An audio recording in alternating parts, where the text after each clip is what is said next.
Hello, dear listeners, and welcome back to Conversations with Madiba. It's me, Nelson Mandela, speaking to you as if we're gathered around a crackling fire, the African night alive with stories. Today, I want to take you on a journey through a chapter of my life that's less about the grand stages of history and more about the quiet, human moments that shaped me. This tale, The Heart of Ubuntu, a friendship forged in struggle, is about my bond with Walter Sisulu, a brother in the fight against Apartheid, and how our friendship carried us through the darkest times. I'll weave this story with warmth and reflection, as if we're chatting in a cozy podcast studio, ensuring it's engaging and clear for those new to South Africa's past.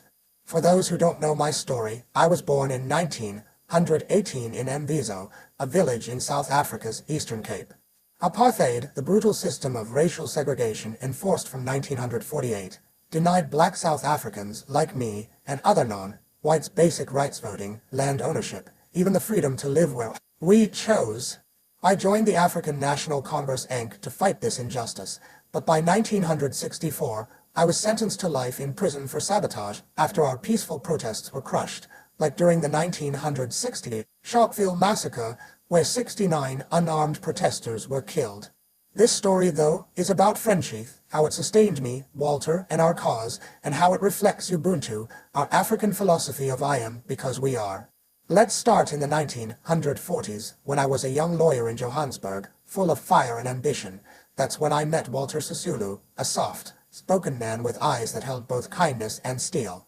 He was a few years older, already a leader in the ANC, and he saw something in me, restless spirit, perhaps.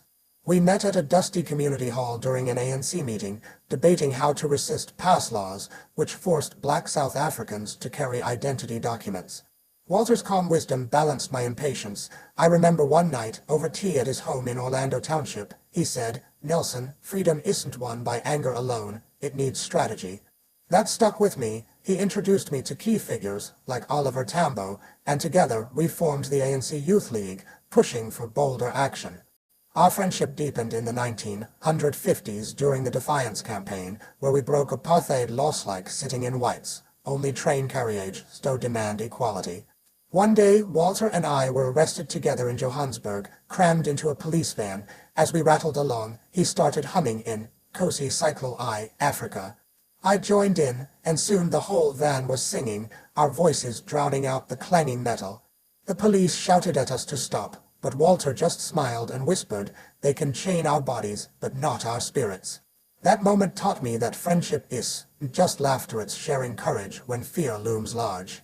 By 1962, our struggle had turned to armed resistance through Umkhonto we Sizwe, the ANC military wing, which Walter helped found.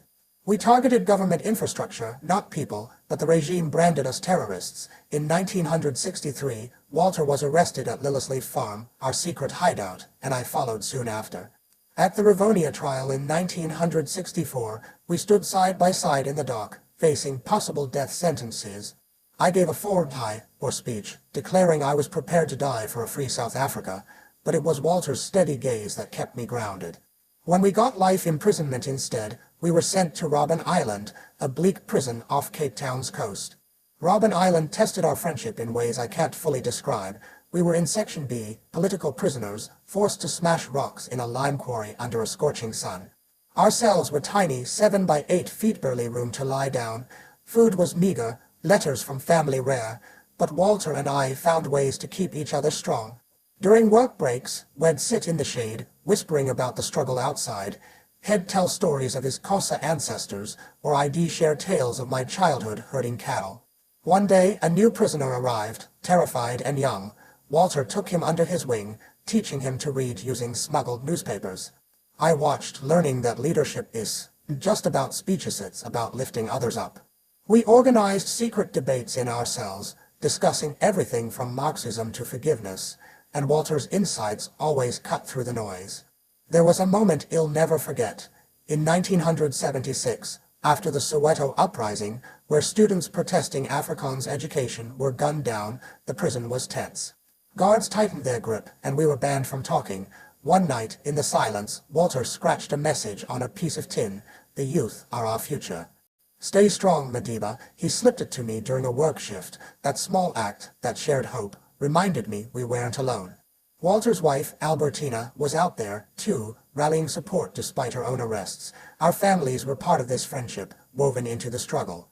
When we were moved to Pollsmoor Prison in 1982, conditions were slightly better, but the isolation was heavy.